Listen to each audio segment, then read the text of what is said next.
What's going on, everybody? It's David Palmer, the Leo King, and this is my show, Uncut Astrology, where I take off the mask or the veil, and I go deep into the week of, what is this, July 8th through the 14th of 2015. I hope everybody's doing wonderful. I'm sending you all my best energy. Sorry I couldn't make it outside for this horoscope. I've been working on myself and a lot of things going on, and it's super Cancer time, right? We got Mars, we got now Mercury we're going to talk about, and we've got the Sun in Cancer. So I'm doing it from my home. I'm doing it where it's comfy. I'm doing it where I can relax. Got the record player going, just, you know, it's Uncut Astrology, folks.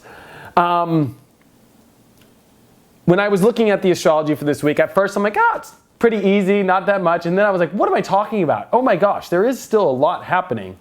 But I think what's good about the energy of this week is we are switching a lot of energy. Mercury has come out of Gemini and entered Cancer, which can be a godsend in a unique way. Mercury was stuck in Gemini for longer than normal, over a month. Mercury does not usually stay in a sign for a month. Usually it goes in and out. And for it to be stuck there for like 6-7 weeks, not easy. Especially with the big retrograde we had, the Neptune Chiron squares. That was a mental roller coaster the last 2 months.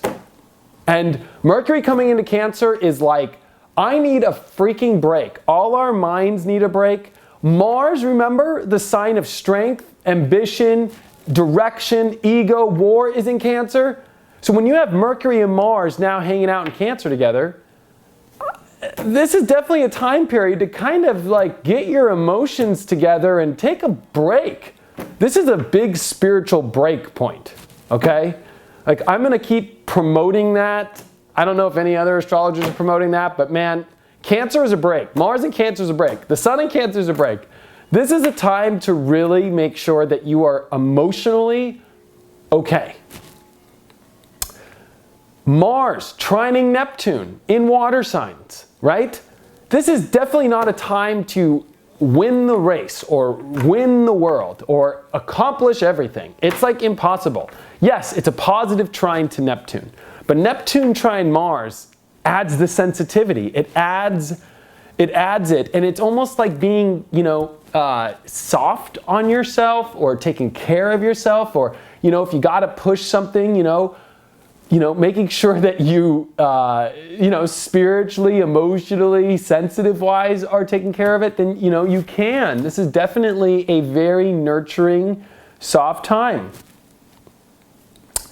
The big stuff that's happening, though, so finally we're out of the mental crazy storm. I'm just going to say that. The weird aspects that are coming this week. Sun square Uranus. It just made an opposition to Pluto, and how funny that Pluto is about to be seen on July 14th. New Horizon satellite is about to take its first real pictures of Pluto.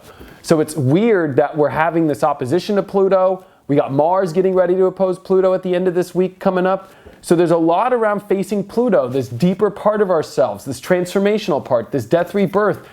That stuff's been coming up. But now with the Sun squaring Uranus, we step out of this transformation that we've all probably felt, and we move into facing the part that we need to free ourselves from, you know, or the part that needs to try new things. I think we're changed, but there might be a fear this week of actually diving into new energy or getting out of the shitty energy. I'm just going to, beep, beep. I'm going to just be honest here. There could be a fear of getting out of your shitty energy by trying something new that's scary, but really it's the way to get out. You know, sometimes we get trapped.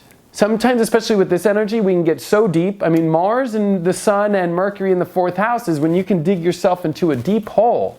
And with a square to Uranus and Aries, you know, there's the need to find your strength, to find your inner identity, or sometimes we just need to identify a problem. Maybe it's difficult to identify things. There's a lot of things to identify. But, you know, with the mental storm gone, and with Mercury in Cancer, this is a time where I think we can emotionally finally gather ourselves to understand what we need to find the courage with. Our mind is not screwing us anymore. We can really start to realize that we don't need to fly. We just need to take off a little bit. We just need to push ourselves just slow enough to get going. We do not need to take a F-16 off an aircraft carrier right now. This is a time where, it's about learning to you just have to glide off or jump off, into the water nice, But you could still at least jump off. You can get out of whatever situations or fears that you've been identifying with by not jumping fast out. But you can ease out of your problems right now. You can ease out of your fears. This is a time of looking at that ease. Even though Uranus in Aries is going to say, no, you need to take extreme, strong action now. And it needs to be crazy, and you need to do it, That Sun in Cancer's got to be like, no, sorry, I need to take my time. And that could be a little bit of a battle. But I think because Mars is in Cancer and Uranus in Aries kind of highlights the Martian energy, and Mars is about to oppose Pluto and square Uranus, this is where people, I think, get triggered because they think they need to run when really they don't have to run. You don't have to run. Especially because the Sun will trine Chiron by the weekend, and this can finally bring us a lot of the understanding that we need to heal ourselves. This is emotional compassion. This is about really starting to find ways to heal the wounds. We've been waiting for this week to finally feel like we can heal ourselves in a certain way, that we can, we've been talking about the taking care of ourselves. This is where we actually start to see that the couple days in bed work. This is where you start to see that the couple days of taking your time work. This is where, the tortoise always wins the race, and you don't see that till usually the end of the race or middle of the race sometimes. Sometimes the beginning of that tortoise race, you're like, how in the hell are we going to win this? The hare's going to totally win. But now is when you start to see that the tortoise can win and that we can finally repair ourselves. This is also Venus square Saturn. This is the big transit of the week. Because whenever you have Venus square Saturn, there's some sort of halt that needs to take place. Venus is our indulgences. It's how we relate to people. It's our love. There's, especially in Leo, Venus in Leo is like, Aladdin, I want love and I want happiness and I want to eat the best and I want the best and I want the king and the queen and the princess only and give me my Barbie doll and there's nothing but the best. But with Saturn and Scorpio squaring it, it's like, okay, we know you want all this great stuff. But Saturn and Scorpio is saying, I want to make sure that you realize what you're paying for to get this stuff. Sometimes, this has been coming up a lot lately in conversation. I don't know why. Fester from Adam's Family Values has been coming up a lot. I don't know if Fester is haunting me or something. But, okay, think about this. When Fester left the Addams Family for his girl, it was horrible. He left his values, he left himself, he changed as a person. He didn't become Uncle Fester anymore. He became this really weird rich guy who looked like crap anyways, and he just wasn't an Addams anymore. Saturn in Scorpio is about to ask Venus in Leo for the next month and a half, as Venus will be squared by Saturn. Actually, it's a little bit longer, but Venus and Saturn are going to square here for months. Before you indulge, before you get what you want, especially with a Venus retrograde coming here in the next 2.5 weeks, geez, people, we need to really make sure as we're in this space, as we're regaining our stuff, that when we get launched back out into the world, when we get launched back into our heart, is this really what we want? Are we willing to pay the price for what we want? Do you realize the deep truths that need to come with that? And that starts to come up this week. Options are going to be thrown in people's laps. You can have this shiny car. You can have this beautiful man or girl. You could have this thing. You can, trust me, Jupiter and Venus, you've been seeing them out in the sky. They're starting to conjunct, and guess what? Venus is going to retrograde back in as Jupiter's direct, and they're going to meet up in this very karmic, magical dance. And with all this magic happening that's starting to come up, there is a huge price that you need to pay. And you need to make sure that you're willing to pay that price, that you're willing to be with that partner, that you're willing to create this thing, that you're willing to go into it fully. Are you looking at the deep truths? This will start to come up this week. And with Mars opposing Pluto by the end of this week, so next week on the 14th, 13th, whatever it is, next Wednesday, that's when Mars and the new moon, which I'm going to end with, starts to come. So we're on this last waning phase of the moon this next week. This is a time to regather the energy, process a lot. You do not need to jump into anything. This is definitely not a time to just jump. This is a time to glide and ease yourself into things, and you do not need to go a million miles an hour, and you do not need to accomplish the world right now. And this is just a time to just relax. And if you're trying to make your greatest aspects happen in the world this next week, this is where the tortoise will win, not the hare that's going to try and get it so fast. Because next week, a new moon happens with Mars opposed Pluto, and that will be the seed point of our emotions, and that will also be with Venus getting ready to come into its very big standstill as it comes to the last degrees of Leo, beginning of Virgo, and will stop. We are about to come into some magical waters by the end of this month, extremely. The second half of July is magical, especially that last week of July and into the beginning of August. I'm telling you, I am overwhelmed by how much magic and craziness and uniqueness is coming.